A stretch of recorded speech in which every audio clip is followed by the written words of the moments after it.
Today, I just sold some of my Facebook shares for that tax money, baby, so let's jump right into it.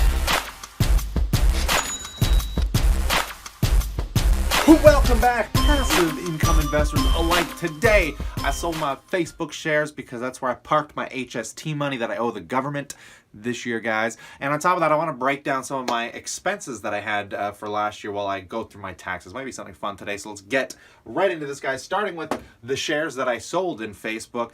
This morning, since the filming of this video, I think it was like not even an hour ago, I sold 31 shares of Facebook that I owned at $172.59, guys. Not terrible. I made about $600, not the biggest gain ever, but it's almost just under 10%. I think we're hovering around a 9% gain. I did 3 buy orders over time. I bought 10 shares at 167, pretty high. Then I bought another 12 shares at 158, and I bought my last 9 shares at $155. So I kind of scaled in over time while it was tanking because I knew it was going to keep going down, and then finally waiting for a big pop because, again, if you're new to this channel, guys, I literally take my HST money that I owe the government, and because, you know, I make a good income, it doesn't really scare me too much to put a little bit of it, a percentage of it anyways, into some stock to see if I can get some capital growth out of it before I have to pay the government, because it makes me a little more money and it makes it a little easier to pay them as well. It is risky. I don't recommend it, guys. Dangerous things to do. But if you're in your position where you're not paying taxes out and waiting for a tax return, you're probably working for yourself like I am, and you're just waiting to pay the government. So I mean, seeing that money sitting in an account, might as well put it to work. And sure enough, it has worked for me, guys, because again, $500-600 extra bucks. It's $500 or $600 extra bucks. It's not terrible.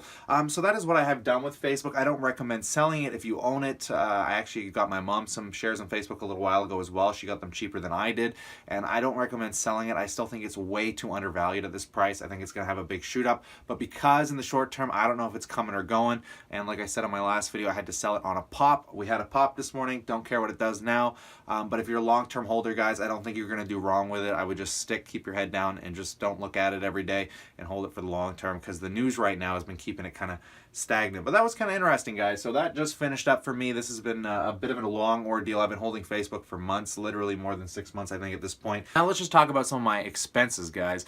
This is always the most interesting part of all of our taxes, I'm sure, and you might see how maybe some comparisons might vary for you to me if you work for yourself. But let's start talking about just the dead basic, most expensive expenses I have, guys. Starting with gas, and my car repairs, and my insurance.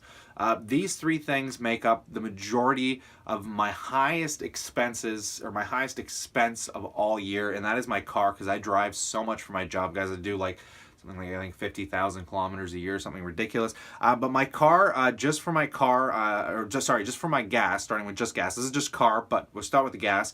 Gas, I've spent $2,700, or well, $2,795 to be exact, on just gas alone. Car repairs came out to $2,168. Insurance came out to about $1,900.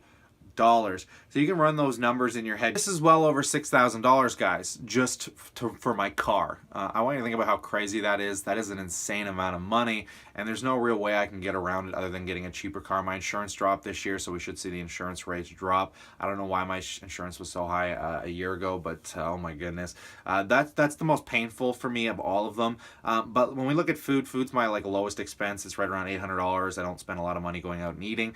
Magic, it's funny, Magic's on my expenses. So Magic, I'm a full-time magician, if you guys did not know. I've been looking at theaters, doing a lot of cool stuff lately, working on some Shopify store, which I'm going to be launching very soon. I keep saying that, but I promise to you it's coming. It's coming. But on Magic alone last year, I spent $3,584. Could you imagine spending almost $3,500 on Magic, and that's tiny. I used to have a shipping container filled with Magic, guys. I have spent more money than any human should ever have to spend on a magic trick. You thought it's nerdy when you have a closet full of Magic. Imagine having a shipping container full of just magic tricks. It's kind of ridiculous. But yeah, that's common expenses. I can't avoid those, guys. Those are things I use for my work. It doesn't bother me, but look at how lower that is compared to my car. It's kind of ridiculous. Phone and internet, I spent $1,160 on. I got a new internet service for our house last year, so my it's going to be a lot more this year, I think. But my phone bill is only around $50 a month, but that's the combo of my phone and my internet, which honestly I think is a pretty good deal. It's not terrible. It's always going to be around $1,000 to $1,500 a year, but honestly, if you live out where I live in the middle of friggin' nowhere to get good internet, baby. Mwah, you gotta pay for that. You gotta pay for that.